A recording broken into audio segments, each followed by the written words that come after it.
बिस्मिल्लाहिर्रहमानिर्रहीम। अस्सलाम वालेकुम स्टूडेंट्स, आज हम ग्राफ के बारे में कुछ मालूमात आपसे शेयर कर रहे हैं कि व्हाट इज़ ग्राफ क्या है। Graph is a pictorial way. Graph एक तस्वीर के ज़रिए कुछ इंफॉर्मेशंस को बताने का एक तरीका है। वे का मतलब तरीका, पिक्टोरियल तस्वीरी तरीका है, ठीक है, ऑफ प्रेजेंटिंग इंफॉर्मेशन, यानी मालूमात को प्रेजेंट करने का एक तस्वीरी तरीका है about the relation between various quantities, यानी मुख्तलिफ़ क्वांटिटीज़ के दरमियान जो ताल्लुक़ है, जो रिलेशन है, ठीक है, उनकी जो इंफॉर्मेशंस हैं, उनकी जो मालूमात हैं, उनको ज़ाहिर करने का एक तस्वीरी तरीका जो होता है वो एक ग्राफ है। कि जितनी भी मुख्तलिफ़ चीज़ों के बारे में जो मालूमात हैं, 2 क्वांटिटीज़ हो सकती हैं, 3 क्वांटिटीज़ भी हो सकती हैं, उनके दरमियान जो रिलेशन है उसको हम तस्वीर के ज़रिए से अगर एक्सप्लेन करते हैं तो उसको ग्राफ कहते हैं। जैसे कि यहाँ देखें, फॉर एग्ज़ाम्पल अक्सर आपने टीवी मैच देखा होगा, टीवी स्क्रीन पे आपने कुछ इस तरह का ग्राफ भी देखे होंगे, ठीक है, जिसमें एक ही वक्त में आपके सामने यहाँ पे देखें, ये एक मैंने 2 लाइनें लगाई हैं। ये वर्टिकल लाइन है जिस पे मैंने रन्स को रिप्रेजेंट करना है, ठीक है, और ये एक हॉरिजेंटल लाइन है जहाँ पे मैं ओवर्स को एक्सप्लेन करूँगा, ठीक है। अब देखें यहाँ पे तो ज़ीरो है ना, रन्स भी ज़ीरो हैं, ओवर भी ज़ीरो हैं, ठीक है। इसके बाद यहाँ पे मैंने 5-5 ओवर्स का गैप बना दिया। 5 ओवर्स हो चुके हैं, फिर 10, फिर 15, फिर 20, फिर 25, ठीक है। 5-5 के वक्फे के साथ मैंने ओवर्स लिख दिए, ठीक है। अब इसी तरह से मैंने यहाँ रन्स लिख दिए। पहले यहाँ पे होंगे 50, ठीक है, फिर मैंने लिख दिए 100, फिर 150, फिर 200 और फिर 250, ठीक है। तो अब देखें कि इस तरीके से अब जैसे जैसे ओवर बढ़ते जाएंगे उसके साथ साथ रन्स भी बढ़ते जाएंगे। तो कुछ इस तरह का ग्राफ होगा, किसी ओवर में रन्स ज़्यादा होंगे, किसी ओवर में रन्स कम होंगे, ठीक है। तो अब हर ओवर में जो किसी न किसी ओवर में कुछ विकेट्स भी गिरेंगी।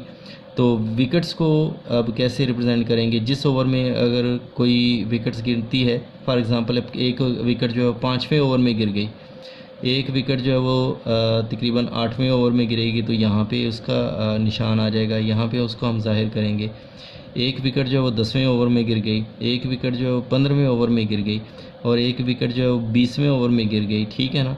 एक ओवर जो है वो 20वें ओवर में 2 विकेट्स अगर गिर गई हैं तो यहाँ पर 2 को इकट्ठा ही बना दिया जाएगा, ठीक है।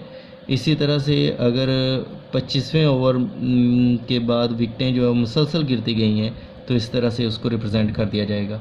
तो अब देखें कि एक ही वक्त में हम ये ग्राफ आपके सामने आता है तो फ़ौरन आप अंडरस्टैंड कर जाएंगे कि ओवर कितने हो चुके हैं, किस ओवर में कितनी विकेट्स गिरी हैं और कितना रन्स बना है।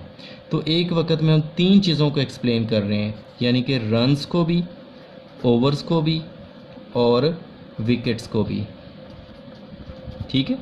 तो ये ग्राफ है। ग्राफ के ज़रिए से हम कई चीज़ों, कई क्वांटिटीज़ के दरमियान जो ताल्लुक़ है उसको हम एक तस्वीर के तरीके से भी बयान कर सकते हैं, ठीक है। अब देखें कि वो जिन क्वांटिटीज़ के दरमियान ग्राफ बनाया जाता है, the quantities between which a graph is plotted, कि जिन क्वांटिटीज़ के दरमियान ग्राफ बनाया जाता है उसको कहते हैं वेरिएबल्स, ठीक है। अब हम बात करते हैं डिस्टेंस टाइम ग्राफ की, जिसमें हमने 2 क्वांटिटीज़ के दरमियान ग्राफ बनाना है। अब एक हम उसमें से जो लेना है, डिस्टेंस लेना है और एक टाइम लेना है।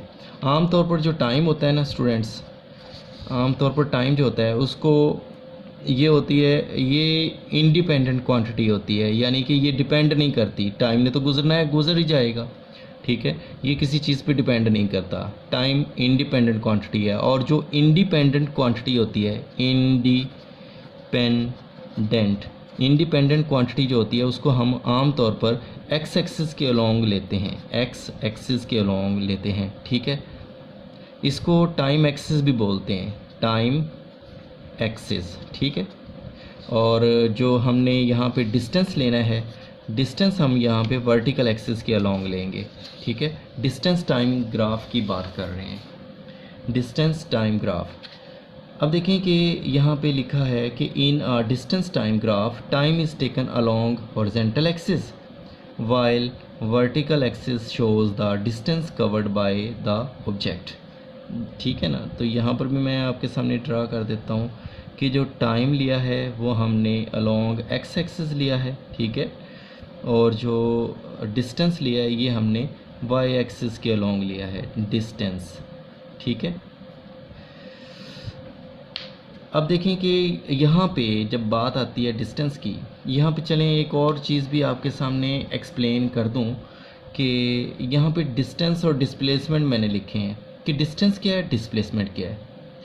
हाँ, तो ये बात याद रखिएगा कि अगर एक बॉडी जो है वो एक स्ट्रेट लाइन में मूव कर रही है, किस में मूव कर रही है, स्ट्रेट लाइन में, तो उस वक्त डिस्टेंस और डिस्प्लेसमेंट इंटरचेंजेबल होंगे कि जो डिस्टेंस है वही डिस्प्लेसमेंट है और जो डिस्प्लेसमेंट है वही डिस्टेंस है, ठीक है ना। जब एक बॉडी जो है वो स्ट्रेट लाइन में मूव कर रही है तो डिस्टेंस और डिस्प्लेसमेंट आपस में इंटरचेंजेबल होंगे, ठीक है। आमतौर पर अगर बॉडी जो है वो स्ट्रेट लाइन में हो तो उसको हम डिस्प्लेसमेंट कहते हैं, लेकिन हम यहाँ पर डिस्टेंस भी कह सकते हैं, ठीक है ना। और स्पीड और वेलोसिटी भी इंटरचेंजेबल होंगे। कब? जब बॉडी जो है वो एक स्ट्रेट लाइन में मूव कर रही हो, ठीक है, तो उसको हम स्पीड भी कह सकेंगे और उसको हम वेलोसिटी भी कह सकेंगे। ये सिचुएशंस जो हैं ये जब बॉडी जो है वो मूव करेगी इन अ स्ट्रेट लाइन, सीधे रास्ते में अगर बॉडी मूव कर रही है यानी अपनी डायरेक्शन को चेंज नहीं कर रही, तो डिस्टेंस और डिस्प्लेसमेंट इंटरचेंजेबल होंगे और स्पीड और वेलोसिटी भी इंटरचेंजेबल होंगे जब बॉडी जो अपनी डायरेक्शन को चेंज नहीं कर रही और बॉडी जो है वो एक स्ट्रेट लाइन में मूव कर रही है, ठीक है। अब देखें स्टूडेंट्स, इसके मुख्तलिफ जो केसेस हैं, जैसे ऑब्जेक्ट एट रेस्ट है कि ऑब्जेक्ट जो है वो रेस्ट में मूव कर रहा है, सॉरी ऑब्जेक्ट जो है वो रेस्ट में है, तो उसके लिए ग्राफ कैसे बनेगा, डिस्टेंस टाइम ग्राफ, ठीक है। ये आपके सामने है, ग्राफ भी आपको नज़र आ रहा है, ठीक है। तो ये मैंने लिखा है जो है ये भी आपको याद करना पड़ेगा, ये भी ज़रूरी है, ठीक है। In the graph as shown in figure, यहाँ पे जो ग्राफ आपको फिगर में नज़र आ रहा है ये हमने शो किया है कि ऑब्जेक्ट एट रेस्ट है, ऑब्जेक्ट जो है वो रेस्ट में है, यानी उसका डिस्टेंस जो है वो इंक्रीज़ नहीं हो रहा, डिस्टेंस एक ही जगह पर फिक्स है लेकिन टाइम इंक्रीज़ हो रहा है, ठीक है ना। तो देखें कि फ़िज़िक्स की जो सेंस है उसमें अगर एक बॉडी जो है वो एक ही जगह पर पड़ी है तो टाइम तो गुजर ही रहा है लेकिन डिस्टेंस कवर नहीं होगा, ठीक है ना।